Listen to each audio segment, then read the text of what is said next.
চিত্তচিরে চৈত্র মাস পর্ব ৩ লেখিকা মম সাহা আর আমি প্রীতম বলছি। তো চলো শুরু করা যাক। মরার মতো বাচ্চা আছি আর মারবি কি, শরীর থেকে আত্মাটাই তো বের হওয়ার বাকি। বেঈমান ভরা দুনিয়ায় সব আঘাতে ভরপুর, যে যার মতন আঘাত দিছে পারছে যত দূর। গিটারের শব্দটা থামল।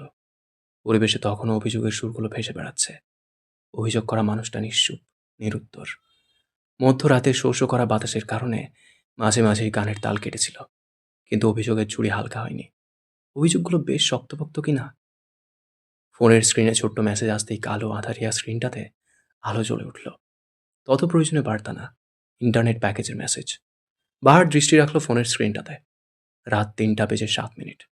রাতটা কেমন ফাঁকা ফাঁকা, পানসে, বিষণ্ণ লাগছে যেন। ছাদের হরেক রকমের ফুল গাছের ফুলগুলো থেকে মিশ্রিত একটা ঘ্রাণ ভেসে আসছে। মিশ্রণের কারণে ঘ্রাণটা ঠিক মিষ্টি লাগছে না, বরং কিছুটা উদ্ভটই লাগছে। বাহার মুখ চোখ কুঁচকাল। এই হরেক রকমের ঘ্রাণের থেকে তার পুড়ে যাওয়া নিকোটিনের ঘ্রাণটা বোধহয় বেশিই ভালো। হুট করেই ভীষণ ধোঁয়া উড়ানোর তৃষ্ণা পেল তার।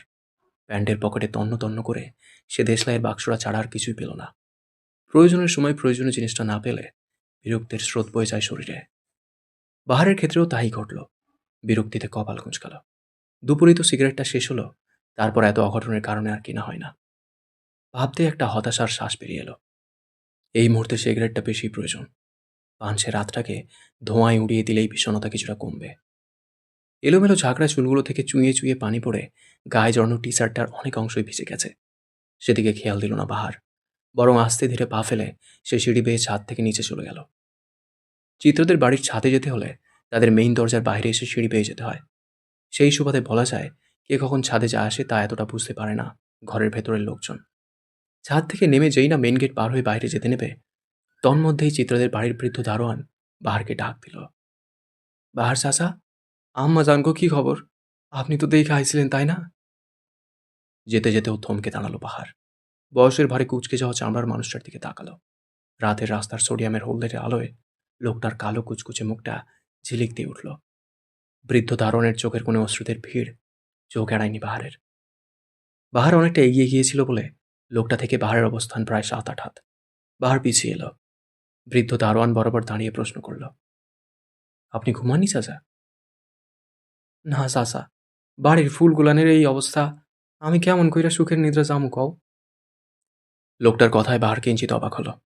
বাড়ির সামান্য দেহরক্ষী অব্দি মেয়েগুলোর চিন্তায় ঘুমায়নি, অথচ সে দিব্যি এসে ১ ঘন্টা ঘুমিয়ে নিল। অদ্ভুত।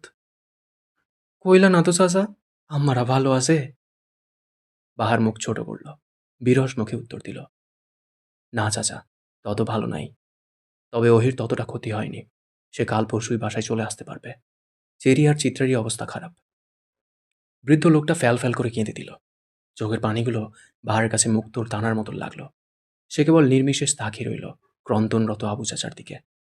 পুরুষ মানুষদের কান্না করাটা ঠিক মানানসই না হলেও আবু চাচার কান্নাটা বেশ মায়া মায়া। কালো কর্কশ মুখটার দিকে তাকালে কোনো টান অনুভব না হলেও কান্নার মাঝে অগাধ ভালোবাসা আছে। বাহার লোকটার ডান বাহুতে ভরসার হাত রাখল, আশ্বাস দিয়ে বলল, কান্না করবেন না চাচা, আল্লাহরে ডাকেন, কান্না করে আর কি বা হবে। আবু চাচা নিজের ডান হাতের তালুর সাহায্যে চোখের অশ্রুবিন্দুগুলো মুছল। তবুও ভিজে ভিজে জলবিন্দুগুলো লেপটে আসে গালে। কান্না থামিয়ে লোকটা ভীষণ অসহায় কণ্ঠে বলল, জানো বাবা, এ বাড়ির মানুষগুলা বড্ড ভালো।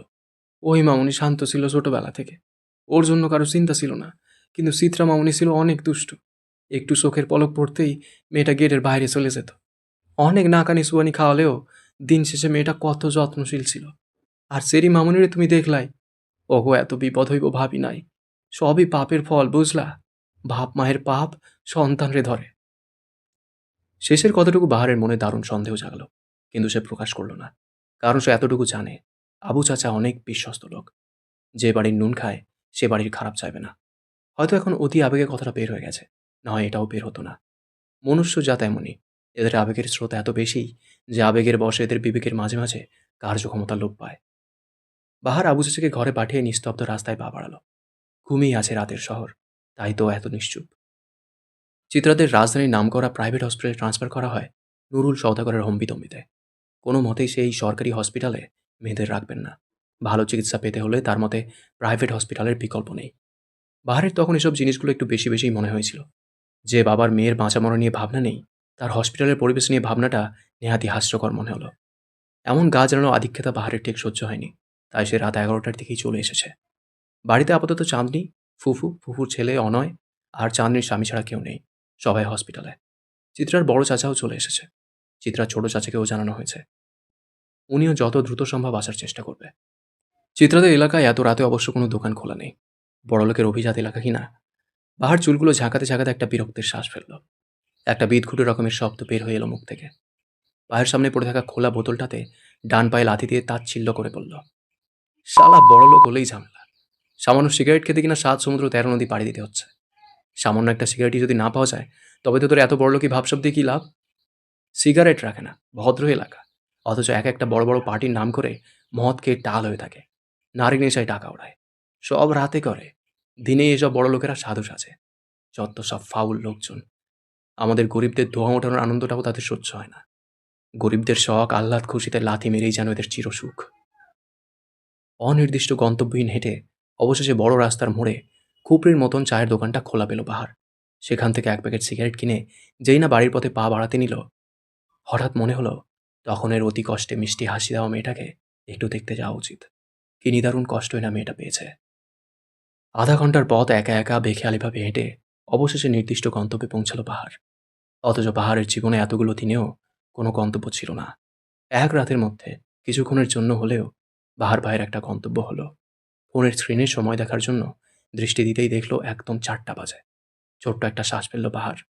অলস ধীর ক্লান্ত শরীরটাকে টেনে টেনে সাদা ধবধবে পরিষ্কার হসপিটালের 3 তলায় নিয়ে গেল। করিডোরে মানুষ নেই তেমন। বাহার যেখানে দাঁড়িয়েছে সেখান থেকে প্রায় অনেকটা দূরে তুহিন চেহারে হেলান দিয়ে চোখ বন্ধ করে আছে। তুহিনের কাঁধে মাথা রেখে দিশান ঘুমাচ্ছে। বাহার যতটুকু জানে, হসপিটালের নিচের তলায় একটা বিরাট জায়গা আছে, যেখানে রোগীদের সাথে আসা মানুষরা থাকে। হয়তো বাকিরা সেখানেই। বাহার ধীর গতিতে গুনে গুনে পা ফেলে চিত্রার কেবিনের সামনে দাঁড়ালো। যেই না কেবিনের দরজা খুলতে যাবে, তুহিনের ঘুম ঘুম ভরাট কণ্ঠ ভেসে এলো, বাহার ভাই আপনি যে। বাহারের ভড়কে যাওয়ার কথা থাকলেও সে বেশ স্বাভাবিক রইল। দরজার হাতলেই হাতটা রেখে ঘাড় ঘুরিয়ে তুহিনের দিকে তাকালো। অতঃপর তার গম্ভীর পুরুষালী কণ্ঠে বলল, হ্যাঁ, দেখতে এসেছিলাম তোমাদের। তুমি বিশ্রাম করো। তুহিন আর কোনো প্রশ্ন করল না, প্রতিক্রিয়া জানালো না। বাহার ভাইয়ের কথা পালন করে সে আবারও চোখ বন্ধ করে ফেলল। মিনিট 2 পেরোতেই ভারী ভারী শ্বাস ফেলল। বোধহয় ঘুমিয়ে গেছে। বাহারের হুট করেই মনে হলো এত রাতে আর দেখা করার প্রয়োজন নেই। যেই না সে হালকা খুলে যাওয়া দরজাটাকে আটকে দিয়ে চলে যেতে নিল, পেছন থেকে মুমূর্ষু ডাক ভেসে এলো, বাহার ভাই। বাহার আর পা আগাতে পারল না। পিছে ঘুরে বিছানায় লেপ্টে থাকা চিত্রার দিকে তাকালো। মেয়েটা এত রাত অব্দি জেগে আছে। মেয়েটার হাতে এই মোটা ব্যান্ডেজ। কাল হয়তো ওর আর চেরির সার্জারি নিয়ে আলোচনা হবে। বাহারকে দাঁড়িয়ে থাকতে দেখে দ্বিতীয় ডাক দিল চিত্রা, বাহার ভাই আসেন। এমন ডাক ফিরিয়ে দেওয়ার আগ্রহ বাহারের মাঝে আর দেখা গেল না। সে ধীর গতিতে চিত্রার কেবিনে প্রবেশ করল। কেমন হিমশীতল রুমখানা। বাহারের এতক্ষণের কিঞ্চিত ঘেমে থাকা শরীরটা শিরশির করে উঠল কৃত্রিম শীতলতায়। বাহার যেতে যেতে একবারে চিত্রার বেডখানার সামনে গিয়ে দাঁড়ালো। পা হতে মাথা অবধি মেয়েটাকে পরখ করে বলল, কেমন আছো? এমন অসময়ে অদ্ভুত প্রশ্নটা যেন বাহার ভাইয়ের মুখেই মানায়। ভোঁতা যন্ত্রণা নিয়ে বিষাদ হেসে চিত্র উত্তর দিল, আমি তো সবসময় ভালো থাকি। তা ঘুমাওনি কেন? বাহারের প্রশ্নে চিত্রার মাথায় দুষ্টু বুদ্ধি খেলে গেল। বাহারকে বিব্রত বোধ করাতে বলে উঠল, আপনার অপেক্ষায়। বাহার হাসল। বাহার খুব সহজে হাসে না। আবার হয়তো হাসে, কিন্তু চিত্রাদের বাড়ি মানুষদের সামনে তেমন হাসে না। মেয়েটা যে এমন যন্ত্রণার মাঝেও ঠাট্টা করছে, তা বাহারের বেশ লাগলো। বাহারও উত্তরে বলল, বাহারের অপেক্ষায় থেকো না মেয়ে। কংক্রিটের হৃদয় তো, আবেগ ছোঁয় কম। অঘোষিত অপেক্ষাদের পরে মৃত্যু হবে। অথচ তুমি তো পুষ্পপ্রেমী। কাঁটায় কেন এত ঝোঁক? মিষ্টতা নিতে না হয় একটু আদ্রু কাঁটার ঘা হলোই। এতে যদি আস্ত একটা বাহার ভাই পাই, তাতে ক্ষতি কি? বাহার কিন্তু পুড়িয়ে দিতেই জানে কেবল। কতটা পুরাই বাহার? সিগারেটের মতন, নাকি তার চেয়েও বেশি? বাহ, আজ মেয়েটা কথায় জেতার বুদ্ধি করেছে বোধহয়। বাহার চিত্রার অসুস্থতায় জীর্ণ শীর্ণ হয়ে যাওয়া মুখটার দিকে তাকালো। খুব ক্ষীণ স্থির কণ্ঠে বলল, রঙ্গনা যদি জ্বলতে আসে, তবে কিঞ্চিত না হয় কম পুড়াবো। চিত্রা ফিক করে সকল যন্ত্রণা ভুলে হেসে উঠল। বাহার সেই মুখটার দিক থেকে চোখ সরিয়ে চলে যেতে যেতে ধীর স্বরে গাইল, কথা হবে দেখা হবে প্রেমে প্রেমে মেলা হবে কাছে আসা আসি আর হবে না, চোখে চোখে কথা হবে ঠোঁটে ঠোঁটে নাড়া হবে ভালোবাসা বাসি আর হবে না।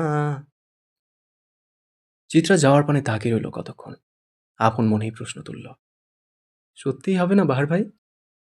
উত্তর এলো না প্রশ্নের, কারণ মানুষটা ততক্ষণে অনেক দূর চলে গিয়েছে। বয়ঃসন্ধির রঙ্গনার চোখ ঝাপসা করে জল এলো, ঠোঁট ফুলিয়ে বলল, আমি ভালো নেই বাহার ভাই, ভালো নেই আমি। আরও একটা দিন এলো হাজারো আশঙ্কা নিয়ে। চেরির অবস্থা খারাপের থেকে খারাপের দিকে যাচ্ছে। চিত্রারও তেমন হুঁশ নেই। গতকালও মেয়েটা যতটুকু ভালো ছিল, আজ তার একাংশও ভালো নেই। সারাটা দিন সকলের কেবল সৃষ্টিকর্তাকে ডাকতে ডাকতে গেল, কোনো ভালো খবর যেন আসে সে আশায়। বাহারকে সারাদিনও আর দেখা যায়নি, আসেনি হসপিটাল। নুরুল সওদাগর ইনভেস্টিগেশনে নেমে গিয়েছেন খুব কঠিনভাবে। হুট করেই বিকেলে পাওয়া গেল আরও একটা চাঞ্চল্যকর খবর। মহিন নাকি আজ ভোরেই সিলিং ফ্যানের সাথে ঝুলে গিয়েছে। পুলিশ যখন তার খোঁজে তার বাসায় গেল, তখন তাকে মৃত অবস্থায় পাওয়া যায়। নুরুল সওদাগরের সন্দেহের খাতায় ছিল কলেজের বখাটে ছেলেটা এবং মহিন। বখাটে ছেলেটা নাকি চিত্রার এমন ঘটনা শোনার পরই উধাও হয়ে গেছে, আর মহিন তো মৃতই। খুব সহজ সরল কেসটা হুট করেই জটিল হয়ে গেল। মহিনের মৃত্যুটা খুন নাকি আত্মহত্যা, তা নিয়ে সাড়া পড়ে গেল। সব গুছিয়ে থাকা জিনিস যেন হুট করেই এলোমেলো হয়ে গেল। ভাদ্র মাসে প্রকৃতি বোধহয় একটু বেশি উত্তপ্ত থাকে। বাহিরের প্রকৃতি রোদে পুড়ে যেন ছারখার হয়ে যাচ্ছে। হসপিটালের ভেতরে অবশ্য কৃত্রিম শীতলতার আবরণ। হসপিটালটা বেশ শুনশান, কোনো অহেতুক শব্দ নেই, কথাবার্তা নেই। সেই শুনশান পরিবেশে গা কাঁপানো উত্তেজনা নিয়ে একটি বিধ্বস্ত পরিবার দাঁড়িয়ে আছে। অপারেশন থিয়েটারের ভেতরে তাদের পরিবারের দুটো উড়ন্ত পাখি ডানা হারিয়ে নিশ্চুপ হয়ে আছে। তন্মধ্যেই তাদের কুটুম্বাড়ির ছেলের এমন অপ্রত্যাশিত ঘটনাও যেন ভীষণ অবাক এবং স্তব্ধ করেছে। নুরুল সওদাগর তার ফর্মাল পোশাকটা নিয়েই দেয়ালের সাথে লাগানো চার পায়ের উপর চিন্তিত মুখে বসে আছে। তার যেন মনে হচ্ছে যে রহস্যের গর্ত সে খুঁড়েছে তা এত সহজে সমাধান করা যাবে না, খুব গভীরে হয়তো যেতে হবে। নীরবতার চাল কাটল। আফজাল সওদাগর গুরু গম্ভীর কণ্ঠে বলল, এখন তো আমাদের একটু ও বাড়িতে যাওয়া উচিত, অথচ মেয়ে দুটোরই জীবন মরণ অবস্থা। কি যে করবো বুঝে উঠতে পারছি না। ভাইজান, মহিনের লাশ পোস্টমর্টম করতে নেওয়া হয়েছে। খুব সম্ভবত আজ দেওয়া হবে না, কাল লাশ আসবে। তাই আজ না গেলেও সমস্যা নেই। তাছাড়া চাঁদনি আর মেহতাব তো গিয়েছেই। নুরুল সওদাগরের কথা শেষ হতেই বার কয়েক মাথা নাড়ল আফজাল সওদাগর। খুব মনোযোগ দিয়ে কি যেন ভাবলেনও। কতক্ষণ নিশ্চুপ থেকে নুরুল সওদাগরকেই প্রশ্ন করলেন, আচ্ছা, তুমি তো গিয়েছিলে আজ মহিনদের বাড়িতে, তাই না? ঠিক কি কি দেখেছিলে বা হয়েছে? হ্যাঁ, আমি আর আমার কয়েকজন কনস্টেবল গিয়েছিলাম প্রাথমিক জিজ্ঞাসাবাদের জন্য। যেহেতু সেদিন একটা বিরাট কাণ্ড ঘটেছিল, সেহেতু আমাদের সন্দেহের তালিকায় সবার আগে নামটা মহিনেরই ছিল। আর যেহেতু চিত্রার কলেজের সামনে আরেকটা কাণ্ড ঘটেছে, তাই দ্বিতীয় সন্দেহ করেছি ওই ছেলেকে। কিন্তু ছেলের কাছে পৌঁছাতে পৌঁছাতে বেশি দেরি হয়ে গিয়েছিল, যার ফলস্বরূপ সে পালিয়েছে। এখন আমরা এটা ভাবতে পারি যে সে যেহেতু পালিয়েছে, আসল দোষী সে, কিন্তু তার নাও হতে পারে। কারণ বাঙালিরা দোষ থেকে বাঁচতে গিয়ে অপরাধ না করেও অপরাধী হয়ে যায়। যেমন ধরেন ছেলেটা, সে হয়তো ভয় পালিয়েছে, কিন্তু আমরা চাইলেই তাকে অপরাধী হিসেবে গণ্য করতে পারি। আবার হয়তো সেই অপরাধী। ছেলেটাকে হাতছাড়া করার পর নিশানা ছুড়লাম মহিনের দিকে। তাই আজই চলে গেলাম ওদের বাসায়। দেখি চাঁদনির শাশুড়ি দরজা খুলেছে। মহিনের কথা জিজ্ঞেস করায় মহিলা প্রথম কতক্ষণ হইচই করেছে, পরে নিজেই মহিনের রুম দেখিয়ে দিয়ে বলছে মহিন নাকি উঠেনি, এখনও ঘুমে। আমরা কয়েকবার মহিনকে ডাকলাম, সারা শব্দ না পেয়ে অবশেষে দরজা ভাঙার সিদ্ধান্ত নিলাম। দরজা ভেঙে উদ্ধার করলাম মহিনের মৃতদেহ, যা ঝুলেছিল সিলিং ফ্যানের সাথে। মহিনের মা সাথে সাথেই জ্ঞান হারান। আমরাও ভীষণ অবাক হলাম, কি ভেবেছি আর হলো কি। চিত্রাদের পরিবারে উপস্থিত প্রত্যেকটা সদস্য ধ্যান দিয়ে সবটা ঘটনা শুনলেন। নুরুল সওদাগরের কথা শেষ হতেই আনমনেই সবার বেরিয়ে এলো দীর্ঘশ্বাস। হাসিখুশি পরিবারটায় যেন হুট করেই দুর্যোগ নেমে এলো। দীর্ঘ 2 ঘন্টার অপেক্ষার অবসান ঘটিয়ে তন্মধ্যে থিয়েটার থেকে বেরিয়ে এলো অভিজ্ঞ ডাক্তাররা। বিচলিত শঙ্কিত প্রাণগুলোর হৃদয় মাঝের লুকায়িত ভীতি যেন আরো বাড়ল। তাদের অস্বাভাবিকভাবে দৌড়তে থাকা হৃৎপিণ্ডটাকে শান্ত করে ডাক্তার বললেন, আপনাদের বড় মেয়ের হাতের সার্জারি করতে আমরা সক্ষম হয়েছি। আশা করা যায় কোনো একদিন সে আবার আগের মতন দুহাতে ভর দিয়ে দুনিয়া জয় করতে পারবেন। উপস্থিত প্রাণগুলোতে পানি এলো। ঝলমলে হাসির চিলিক দেখা দিল ঠোঁট জুড়ে। সৃষ্টিকর্তার দরবারে লক্ষ কোটি শুক্রিয়ায় ভরিয়ে দিল। এ যেন উৎসব মুখর পরিবেশে রূপান্তরিত হলো। সেই আনন্দকে ছাপিয়ে নুরুল সওদাগর গম্ভীর কণ্ঠে বললেন, চেরির কি খবর? বাচ্চাটা ভালো আছে তো? উৎসবে আবার ভাঁটা পড়ল। সত্যিই তো, একজনের হালচাল শুনেই সবাই এত খুশি হয়ে গেল, অথচ আরেকটা বাচ্চাও তো লড়াই করছে মৃত্যুর সাথে। নুরুল সওদাগরের প্রশ্নে মুখ ছোট হয়ে এলো ধপধপে ফর্সা ডাক্তারের। মুখ কালো করে বলল, চেরির কোনো পজিটিভ খবর আমরা দিতে পারছি না। ছোট মানুষের চামড়া ভীষণ কোমল থাকে, আর সে চামড়া যদি এমন ভয়ানক একটা পানীয়ের শিকার হয়, তাহলে তো বুঝতেই পারছেন। সে যে এতক্ষণ অবধি শ্বাস নিচ্ছে, সেটাই মিরাক্কেল। সবটাই সম্ভব হয়েছে অ্যাসিডের পর সে স্থানে পানি ঢালার কারণে, না হয় বাচ্চারা শ্বাস না নিলেও একেবারে পুড়ে যেত। আমি অবশ্য একটা সাজেশন দিতে পারি। অ্যাসিডের তত উন্নত চিকিৎসা এখনো বাংলাদেশে প্রচলন হয়নি। আপনারা উন্নত কোনো রাষ্ট্রে যদি ওকে নিয়ে যেতে পারেন, তবে হয়তো বাচ্চাটাকে আবার একটা জীবন দিতে পারবেন। ডাক্তারের কথা থামতেই হাউমাউ করে কেঁদে উঠল চেরির মা অবনী বেগম। মুখ চেপে কেঁদে উঠলেন চাঁদনির মা খাদিজা বেগমও। আফজল সওদাগর বুক চেপে পাথর ন্যায় বসে রইলেন। সব কেমন যেন বিশ্রী রকমের এলোমেলো লাগছে। মিনমিন করে সে বলল, সব পাপের ফল, পাপের ফল। আজ সারাটা দিন বাহারের ছাড় দেখাও পায়নি কেউ। সে তার ব্যক্তিগত কাজ, পড়াশোনা, টিউশন নিয়ে ভীষণ ব্যস্ত ছিল। এ নিয়ে চিত্রারানীর ভীষণ অভিমান জমেছে। অথচ দিন রাত সে জপে যায় বাহারকে তার পছন্দ না। মেহজাদ সবসময় অতিরিক্ত বুঝদার হওয়ার পরও নিজেদের অনুভূতি সম্পর্কে খুব একটা অবগত তারা থাকে না। আবার কখনো কখনো অনুভূতির বিপরীতে কথা বলে নিজেদের প্রমাণ করতে গিয়ে আরও জড়িয়ে পড়ে অনুভূতির শিকলে। চিত্রাও তার বহির্ভূত নয়। তার উপর আবার টিনেজার। বয়ঃসন্ধির অনুভূতি একটু বেশিই হয়। আকর্ষণ ক্ষমতা তাদের বেশি কাজ করে। চোখ তো নয়, যেন রঙিন চশমা। রাত তখন 1:30। হসপিটালের করিডোর জনমানবহীন। চিত্রাদের পরিবারের বেশিরভাগ মানুষ বাসায় চলে গিয়েছে। কেবল ওহি থেকে গেছে চেরির সাথে। আর তুহিন এবং চিত্রার মা নিচে বিশ্রাম নিচ্ছেন। চিত্রার চোখে ঘুম নেই। সারাদিন শুয়ে থাকতে থাকতে পিঠ তার অবশ হয়ে আসছে যেন। ওই আপা কিছুক্ষণ পর পর এসে দেখে যাচ্ছে, আবার মাথায় হাত বুলিয়ে দিচ্ছে, আবার ছুটে যাচ্ছে চেরির কাছে। চেরির আম্মু অসুস্থ হয়ে পড়ায় তাকে বাড়িতে পাঠানো হয়েছে। আর চিত্রার মাও তো 2 দিন যাবত এই হসপিটালেই পড়ে আছেন। তাই তাকে নিয়ে তার বড় ছেলে নিচে গিয়েছে একটু বিশ্রাম করানোর জন্য। চিত্রা যখন ঘুমানোর চেষ্টায় সবে চোখ বন্ধ করল, রুমে কারো বিচরণ অনুভব করল। বন্ধ করে রাখা চোখের পাতা নিমেষেই খুলে ফেলল সে। তার সামনে অনাকাঙ্ক্ষিত সময়ে কাঙ্ক্ষিত মানুষটাকে দেখে কিঞ্চিত ভড়কেও গেল। চিত্রাকে সজাগ দেখে ভ্রু কুঁচকাল বাহার। বিস্মিত কণ্ঠে বলল, আজও ঘুমাওনি? আজও যদি বলি আপনি আসবেন বলেই ঘুমায়নি? বাহার হাসল। পরনের টি শার্টটা ঝাড়তে ঝাড়তে চিত্রার সামনে এসে দাঁড়ালো। ঠাট্টার স্বরে বলল, ইস, তাহলে তো আসা উচিত হয়নি। তোমার ছোট্ট মনটাকে একটু ভেঙে দেওয়া উচিত ছিল। সারা দিনে যা ভেঙেছেন তাও বা কম কিসে? চিত্রা ঠোঁট ফোলানো গাঢ় অভিমানী বাক্যে বাহার তেমন একটা পাত্তা দিল না, বরং বেশ গা ছাড়া ভাবে বলল, নিজ ইচ্ছায় পাগলও নিজের ক্ষতি করে না। অথচ তুমি নিজেকে ভাঙার জন্য উঠে পড়ে লেগেছ। তার দায়ভার তো আর আমি নিব না, তাই না? বাহারের কথায় কিঞ্চিত লজ্জা পেল চিত্রা। ভুল জায়গায় ভুল অনুভূতি ব্যক্ত করাও এক ধরনের লজ্জার বিষয়।